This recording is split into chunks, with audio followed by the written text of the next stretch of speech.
बात करेंगे question number 10 के पार्ट 2 की, ठीक है ना। एक्सरसाइज है तू या क्वेश्चन नंबर 10 है, ठीक है ना। क्वेश्चन नंबर 10 का पार्ट 2 है। पीछे हमने ABCD पार्ट कर लिए थे। ये है बेसिक कॉन्सेप्ट, पहला चैप्टर केमिस्ट्री, चैप्टर नंबर 11 और केमिस्ट्री 11th की क्लास का चैप्टर नंबर 1 है बेसिक कॉन्सेप्ट्स का, ठीक है ना।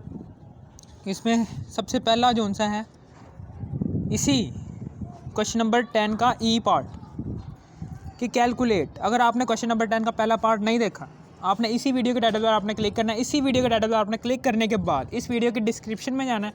डिस्क्रिप्शन में जाने के बाद, ठीक है ना, डिस्क्रिप्शन में जाने के बाद इसी वीडियो का पार्ट 1 भी देख लेना, ठीक है। समझ आ गई। अब उसके बाद आगे हम बात करते हैं कि इसका पार्ट ई है। लिखा हुआ है कि moles of chlorine atoms in 0.822 gram C2H4। ये लिखा हुआ है C2H4 क्लोराइड, इथीन क्लोराइड, ठीक है ना, इथीन क्लोराइड है। Moles of chlorine atoms in, यानी कि ये मैस दिया हुआ है इथीन क्लोराइड का, ठीक है ना। अब आगे मैस उसने इथीन क्लोराइड का दे दिया है। वो कह रहा है जी मोल्स फाइंड करो। किसके मोल्स फाइंड करो? क्लोरीन एटम्स के। क्लोरीन एटम्स के मोल्स फाइंड करो, ठीक है ना।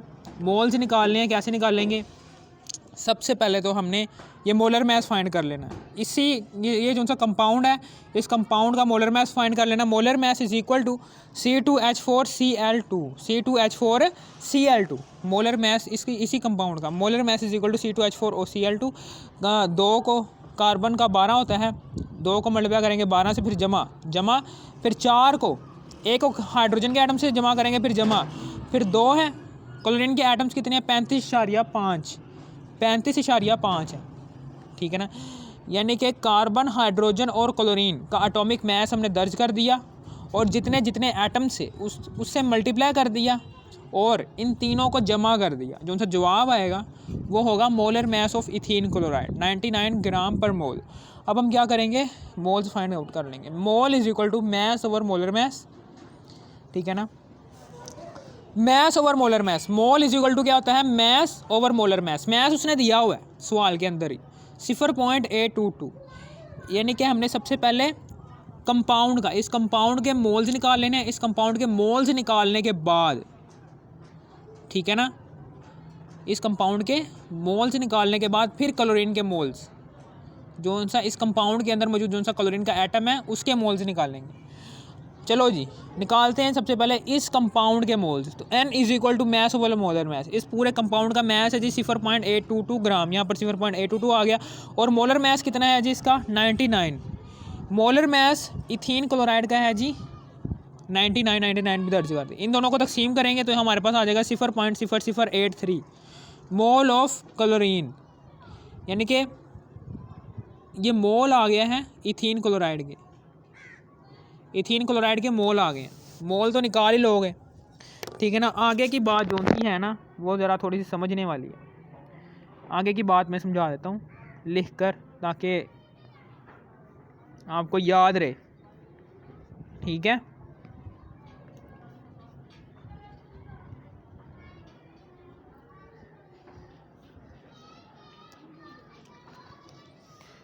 आगे की बात मैं समझाने जा रहा हूँ कि 1 मोल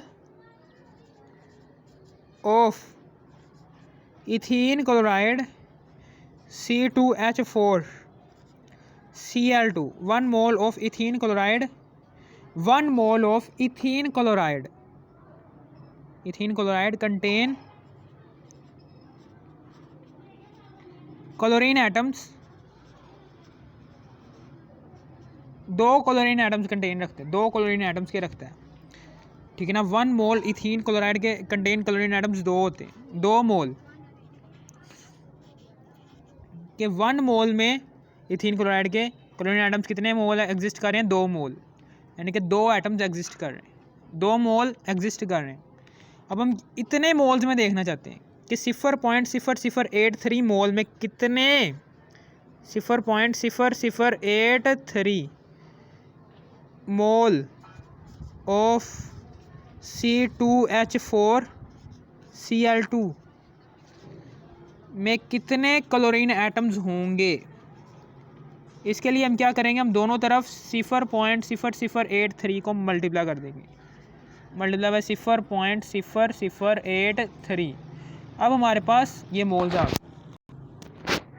ठीक है ना। अब यहाँ पर आ गए 0.0166, ये मोल आ गया हमारे पास।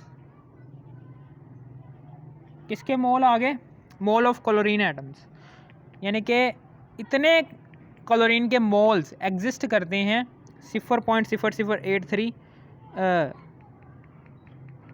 Mole of ethene chloride. अब हम आगे उसका पार्ट एफ है क्वेश्चन नंबर 10 का, कि मैस इन ग्राम्स, मैस निकालो इन ग्राम्स में ऑफ 5.136 मोल्स हैं, उसने मोल्स दे दिए हैं ऑफ Ag2CO3। अब उसने मोल्स दे दिए हैं, सबसे पहले मोलर मैस फाइंड कर लेते हैं कि एन मोल उसने दिए हैं moles of silver chlorate, silver carbonate का मोल है जी 5.136 मोल। और फिर उसके बाद इसका मोलर मैस, इसका मोलर मैस, सिल्वर कार्बोनेट का मोलर मैस निकालेंगे। Molar mass is equal to the silver carbonate. Silver कितना होता है, सिल्वर का एटॉमिक मैस, सिल्वर का एटॉमिक मैस कितना होता है, सिल्वर है, ये सिल्वर है, सिल्वर का एटॉमिक मैस होता है 107.87। आपको पता होना चाहिए, एटॉमिक मैस आपको याद होने चाहिए। चूँकि यहाँ पर 2 सिल्वर के एटम्स हैं तो 2 को 107.87 से मल्टीप्लाई कर देंगे। फिर जमा कार्बन का होता है 12 एटॉमिक मैस, फिर जमा ऑक्सीजन का होता है 16 को 3 से मल्टीप्लाई कर देंगे। इन सारों को हल करने के बाद हमारे पास जवाब आ जाएगा 275.74 ग्राम पर मोल, ठीक है ना। ये हमारे पास मोलर मैस आ गया है, सिल्वर कार्बोनेट का मोलर मैस। अब हम क्या करेंगे, अब हम नंबर ऑफ़ मोल्स निकालेंगे, नंबर ऑफ़ मोल्स कह रहा हूँ, मैस निकालेंगे। मैस निकालने के लिए इसका सिल्वर कार्बोनेट का, तो n is equal to mass over molar mass. तो मैस निकालेंगे तो ये मोलर मैस उधर जाके मल्टीप्लाई हो जाएगा, mass is equal to moles multiply by molar mass. Moles कितने हैं 5.136 है। मोल्स कितने हैं, मोल्स ये उसने दिए हुए हैं ना, मोल्स सिल्वर कार्बोनेट के मोल्स उसने दिए हुए हैं, 5.136 दर्ज किया, फिर मल्टीप्लाई बाय मोलर मैस हमने निकाला है 275.74। इन दोनों को मल्टीप्लाई करेंगे तो हमारे पास आंसर आ जाएगा 1416.2 ग्राम। ये मैस ऑफ सिल्वर कार्बोनेट हमारे पास इस तरह से आ गया। ये तो सिंपल सा था, ये सिंपल सा क्वेश्चन है, इसमें कोई मुश्किल नहीं होनी चाहिए। फिर आगे है मैस इन ग्राम्स ऑफ, ठीक है, ये मैं समझा देता हूँ जी वाला, ये जी वाला जो उनसे है ये ज़रा थोड़ा सा मुश्किल है, ठीक है ना। ये मैं लिख के समझा देता हूँ, ये ज़रा थोड़ा सा मुश्किल था, ये मैं समझा देता हूँ आपको कि नंबर ऑफ़ मॉलिक्यूल्स उसने बताए हुए हैं हमें, ठीक है ना। नंबर ऑफ़ मॉलिक्यूल्स उसने बताए हुए हैं, नंबर ऑफ मॉलिक्यूल्स हमारे पता है, हमें पता है कि number of particles, number of particles जब मालूम करने हो तो उसके लिए फार्मूला होता है, हमेशा याद रखना कि नंबर ऑफ़ पार्टिकल्स जब हमने मालूम करने हैं ना, कोई सा भी नंबर ऑफ़ पार्टिकल्स हो, चाहे वो एटम्स हो, आइंस हो, फार्मूला यूनिट्स हो, या फिर एलिमेंट्स हो, कुछ भी हो, उसके लिए एक ही formula, mass over molar mass multiply by N. Mass multiply mass over molar mass होता है ये एन मल्टीप्लाई बाय मोल, और ये एन ये होता है। हमने नंबर ऑफ़ मॉलिक्यूल्स निकालने हैं, नंबर ऑफ़ मॉलिक्यूल्स वाला फार्मूला लगाएंगे यहाँ पर, क्योंकि यहाँ पर नंबर ऑफ़ मॉलिक्यूल्स हमें बताए हुए हैं। नंबर ऑफ़ मॉलिक्यूल्स किस में आते हैं, नंबर ऑफ़ पार्टिकल्स में ही आते हैं ना, एटम्स, आइंस, मॉलिक्यूल्स या फिर फार्मूला यूनिट्स, जहाँ कहीं पर भी आ जाएँ हम ये वाला फार्मूला यूज़ करेंगे, ठीक है ना। तो number of molecules is equal to the mass over molar mass multiply by N, ठीक है ना। अब हम क्या करेंगे, यहाँ पर नंबर ऑफ़ मॉलिक्यूल्स हमें दिए हुए, नंबर ऑफ़ मॉलिक्यूल्स से मल्टीप्लाई कर देंगे, मॉलिक्यूल्स से हम मल्टीप्लाई कर देंगे ये मोलर मैस को, मोलर मैस उधर जाके मल्टीप्लाई हो जाएगा, फिर इसको डिवाइड कर देंगे ये एन से, ये मल्टीप्लाई हो रहा है ना एन, उधर जाके डिवाइड हो जाएगा, ठीक है ना। ये मैस आ गया हमारे पास, हमारे पास मैस आ गया। अब हम यहाँ पर कीमतें दर्ज करेंगे, नंबर ऑफ़ मॉलिक्यूल्स को मल्टीप्लाई कर देंगे मोलर मैस से। नंबर ऑफ़ मॉलिक्यूल्स, हमें मोलर मैस नहीं पता इसका, तो मोलर मैस भी निकाल लेते हैं। इसमें क्या है कि मोलर मैस है जी CrO2Cl2 52 जमा 2 ऑक्सीजन का होता है 16, फिर जमा 2 क्लोरीन का होता है 35.5। ठीक है, हमारे पास आ गया है इसका 155 मोलर मैस ग्राम पर मोल। ये इसका क्रोमियम क्लोराइड का क्रोमाइल क्लोराइड का मोलर मैस हमारे पास ये आ गया। ठीक है ना, मोलर मैस हमारे पास ये आ गया क्रोमाइल क्लोराइड का मोलर मैस। तो क्रोमाइल क्लोराइड का मोलर मैस हम यहाँ पर लिख देंगे 155 है, इसको मल्टीप्लाई कर देंगे। नंबर ऑफ मॉलिक्यूल्स किसने बताए हुए हैं, इतने हैं 2.78 मल्टीप्लाई बाय 10 की पावर 21। ठीक है ना, और इसको डिवाइड कर देंगे एवोगैड्रोस नंबर से 6.02 मल्टीप्लाई बाय 10 की पावर 23। ठीक है ना, अब हम क्या करेंगे, अब हम क्या करेंगे कि 155 को मल्टीप्लाई कर देंगे 2.78 से, इसको तकसीम कर देंगे फिर 6.02 से, हमारे पास आ जाएगा 71.57। हमारे पास आ जाएगा 71.57 मल्टीप्लाई बाय 10 की पावर्स 21 में से माइनस करेंगे 20, यानी कि पावर है ना 10 की पावर्स जोन सी हैं वो डिवाइड में है। डिवाइड में जब पावर्स आ जाएं तो पावर्स आपस में माइनस होती हैं, तो 21 में से माइनस करेंगे 23, तो आ जाएगा 10 की पावर्स -2। ये आ गया। अब यहाँ चूँकि हमने ग्राम मैस फाइंड किया तो ग्राम आ जाएगा। ठीक है, ये हो गया हमारा आज का, ये ग्राम मैस मालूम हो गया। या फिर इसे आप ऐसे भी लिख सकते हो कि इस पॉइंट को 2 हिस्से आगे ले जाओ, 2 हिस्से आगे ले जाओ 0.7157 ऐसे भी लिख सकते हो, ग्राम मैस आ गया। इसी तरीके से आगे है number of moles and formula units in 100 gram potassium chlorate. इसी तरह आगे भी है, ये भी समझने वाला क्वेश्चन है, ये भी समझ लो। ठीक है ना, इसमें क्या उसने बताया हुआ है, मैस दिया हुआ है, यानी कि मैस दिया हुआ है, mess of potassium chlorate, mess of potassium chlorate दिया हुआ है, वो है जी 100 ग्राम। हमने फाइंड क्या करने हैं, नंबर ऑफ मोल्स। सबसे पहले मोलर मैस निकाल लेते हैं इसका, पोटाशियम क्लोरेट का। पोटाशियम का होता है 39 जमा क्लोरीन का होता है 35.5, फिर जमा 3 ऑक्सीजन का होता है 16।